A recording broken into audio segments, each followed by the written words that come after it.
بسم اللہ الرحمن الرحیم رب اشرح لی صدری ویسر لی امری واحلل عقدۃ من لسانی یفقہوا قولی ان اکرمکم عند اللہ اتقاکم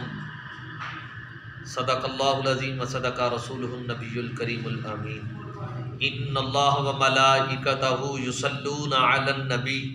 یا ایھا الذین آمنوا صلو علیہ وسلموا تسلیما۔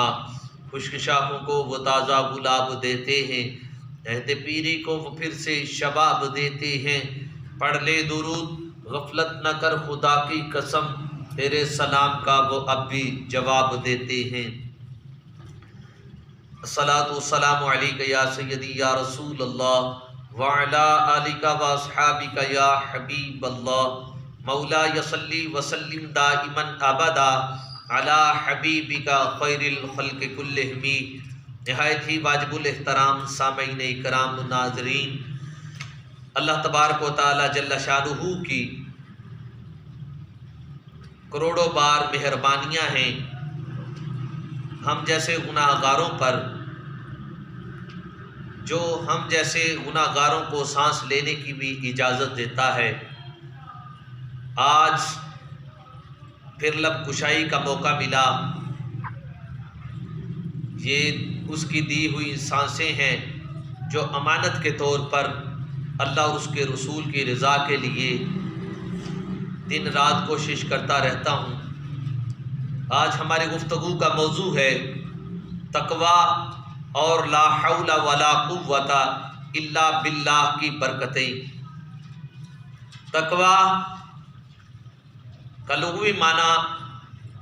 ڈرنا، اللہ سے خوف کھانا۔ کس بات پر؟ کہ ہم قدم قدم پر اللہ کی نافرمانیاں کرتے ہیں، اس وجہ سے ہمیں اللہ کے عذاب سے ڈر بھی لگتا ہے، اور دوسری طرف جب اس کے مہربان ہونے پر اور اس کے رحیم ہونے پر اور اس کے ستار اور غفار ہونے پر کی طرف دیکھتے ہیں تو پھر دل کو اطمینان بھی آتا ہے۔ تقویٰ اللہ رب العزت کا بہت بڑا انعام ہے۔ جس مسلمان مرد یا عورت کو تقویٰ اور پرہیزگاری کی نعمت حاصل ہو، اسے رب کائنات کا بے حد و حساب شکر ادا کرنا چاہیے، اور نبی کریم رؤوف الرحیم صلی اللہ علیہ وآلہ وسلم پر کثرت سے درود پڑھنا چاہیے۔ کیوں کہ اللہ رب العزت اپنے محبوب صلی اللہ علیہ وآلہ وسلم سے بے پناہ پیار کرتا ہے، محبت کرتا ہے۔ اس بنیاد پر جب ہم اللہ رب العزت کا وہ محبوب کام جو وہ خود اور اس کے ملائکہ بھی کرتے ہیں ہم بھی کریں گے، تو اللہ رب العزت ہمیں ان فرما بردار، ان متقین کے اندر شامل فرمائے گا۔ تقویٰ اسے کہتے ہیں کہ انسان ان کاموں سے بچے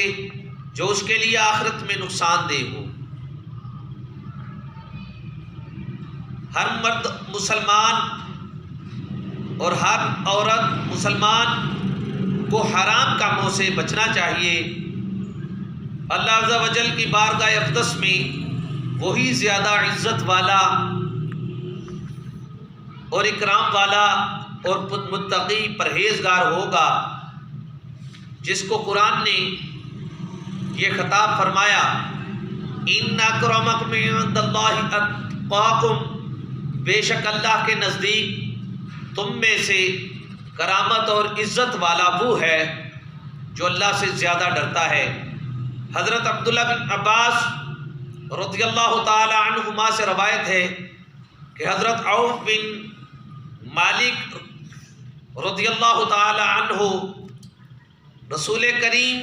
رؤوف الرحیم صلی اللہ علیہ وآلہ وسلم کی خدمت اقدس میں حاضر ہوئے اور عرض کیا کہ یا رسول اللہ صلی اللہ علیہ وسلم، میرے لڑکے کو یعنی حضرت سالم رضی اللہ تعالی عنہ کو دشمن گرفتار کر کے لے گئے تو آپ صلی اللہ علیہ وآلہ وسلم نے فرمایا، اپنی حاجت اور مالی تنگی کا ذکر کیا تو رسول اللہ صلی اللہ علیہ وآلہ وسلم نے فرمایا کہ اے مالک، تقوی اختیار کرو اور اللہ سے ڈرو، اور یہ الفاظ کلمات طیبات کو، یہ ان الفاظ کو پڑھتے رہو۔ وہ الفاظ کیا ہیں؟ لا حول ولا قوت الا باللہ العلی العظیم کا کثرت سے ورد کیا کرو۔ نہیں ہے گناہ کرنے کی طاقت اور نہیں ہے نیکی کرنے کی طاقت، مگر جب اللہ چاہتا ہے تو وہ انسان کو عطا فرما دیتا ہے۔ تو حضرت عوف بن مالک رضی اللہ تعالی عنہ اور ان کی بیوی رضی اللہ تعالی عنہا نے رسول پاک صلی اللہ علیہ وآلہ وسلم کے حکم مبارک کی تعمیل شروع کر دی، کیونکہ اولاد ایک بہت بڑی اللہ کی نعمتوں میں سے ایک نعمت ہے، بیٹی رحمت ہے، بیٹا نعمت ہے، تو اس کو قربان کرنے کی وجہ سے انسان کا دل بڑا غمگین ہوتا ہے۔ اس کی مثال کچھ یوں بھی سمجھیے، حضرت ابراہیم خلیل اللہ علیہ السلام کو جب خواب میں اللہ رب العزت ان سے سب سے قیمتی چیز مانگتا کہ اپنی سب سے زیادہ عزیز چیز کو میری راہ میں قربان کرو،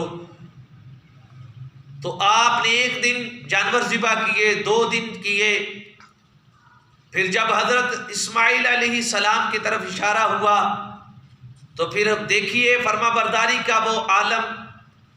پھر عرش پر وہ فرشتے بھی دیکھ رہے تھے وہ منظر کو، جب اللہ رب العزت قربانی لیتا ہے بڑے لوگوں سے، عظیم لوگوں سے، تو ان کی قربانیاں بھی عظیم ہوتی ہیں، وہ لوگ خود بھی عظیم ہوتے ہیں، اور جو قربانی لے رہا ہوتا ہے وہ تو سب سے عظیم ہے، وہ سب سے عظمت والا ہے۔ تو حضرت ابراہیم علیہ السلام نے اپنے بیٹے حضرت اسماعیل علیہ السلام کو وہ خواب سنایا کہ اے بیٹے، میں خواب میں دیکھتا ہوں کہ میں تمہیں ذبح کر رہا ہوں۔ تو کہا اے میرے بابا حضرت ابراہیم علیہ السلام، کیا یہ حکم اللہ کی طرف سے ہے؟ تو فرمانے لگے جی اللہ کی طرف سے ہے۔ اسماعیل ذبیح اللہ کا خطاب ملا تو کہا جی بیٹا اللہ کی طرف سے ہے، تو پھر دیر نہ کرو، اپنی آنکھوں کے اوپر پٹی باندھ لو تاکہ میری گردن پر چھری چلاتے وقت آپ کو دل میں نرمی نہ پیدا ہو جائے۔ تو اولاد کی یہ قربانی دینا بڑا مشکل کام ہوتا ہے، لیکن اللہ کی راہ میں قربان کرنے والے وہ بھی کر گزرتے ہیں۔ یہ حضرت عوف بن مالک رضی اللہ تعالی عنہ جو ہیں یہ بڑے پریشان تھے، اور حضرت سالم کی وجہ سے ان کی والدہ بھی پریشان تھی۔ تو جب رسول اللہ صلی اللہ علیہ وسلم نے فرمایا کہ کثرت سے یہ لا حول ولا قوت پڑھتے رہو، اس کا فائدہ کیا ہوگا؟ رسول اکرم صلی اللہ علیہ وآلہ وسلم کے حکم کے مطابق جب ان دونوں میاں بیوی نے یہ ذکر شروع کیا تو اس کی برکتیں یہ ہوئیں کہ ان کے بیٹے نے ایک دن کفار کو غافل پایا، یعنی وہ ادھر نہیں تھے، اور ان کو جب غافل پایا، وہ ادھر موجود نہ پایا، تو ان کی قید سے نکل آئے، اور واپس آتے ہوئے ان کی 4000 بکریاں اور 50 یا 100 اونٹ ہانک کر لے آئے۔ حضرت عوف بن مالک رضی اللہ تعالی عنہ نے یہ مال تقوی کے خلاف جانتے ہوئے رسول پاک صلی اللہ علیہ وسلم کی بارگاہ اقدس میں مسئلہ پوچھنے کی غرض سے حاضری دی، تو اللہ تبارک و تعالیٰ نے اس موقع پر یہ آیت مبارکہ نازل فرمائی، وَمَن يَتَّقِ اللَّهَ يَجْعَل لَّهُ مَخْرَجًا وَيَرْزُقْهُ مِنْ حَيْثُ لَا يَحْتَسِبُ۔ الطلاق آیت نمبر 2-3، یعنی جو شخص اللہ تبارک و تعالیٰ سے ڈرے گا یعنی تقوی اختیار کرے گا تو اللہ تبارک و تعالیٰ اس کے لیے ہر مشکل اور مصیبت سے نجات کا راستہ نکال دے گا، اور اس کو ایسی جگہ سے رزق عطا فرمائے گا جہاں سے اس کا گمان بھی نہ ہوگا۔ لہذا تقوی اختیار کرنا چاہیے، نماز پنجگانہ کی پابندی کرنی چاہیے، اور ہر نماز کے بعد ایک تسبیح لا حول ولا قوت الا باللہ ضرور کرنی چاہیے، اور اول آخر 11 مرتبہ درود شریف پڑھنا چاہیے۔ درود شریف بھی یہ اگر پڑھیں گے تو صلی اللہ علی حبیبہ سیدنا محمد و آلہ وسلم پڑھا جائے گا تو یہ خزانہ غیب سے اللہ رزق کا بندوبست اور اسباب پیدا فرما دے گا۔ اس کی تفسیر قرطبی جلد نمبر 9 جو 18 صفحہ نمبر 106، در منصور جلد نمبر 8 صفحہ نمبر 197، طبع جدید فتح القدیر جلد نمبر 5 صفحہ نمبر 302، معارف القرآن جلد نمبر 8 صفحہ نمبر 486، خزائن العرفان زیر آیت ابن کثیر جلد نمبر 4 صفحہ نمبر 332 ہے۔ تو پتہ چلا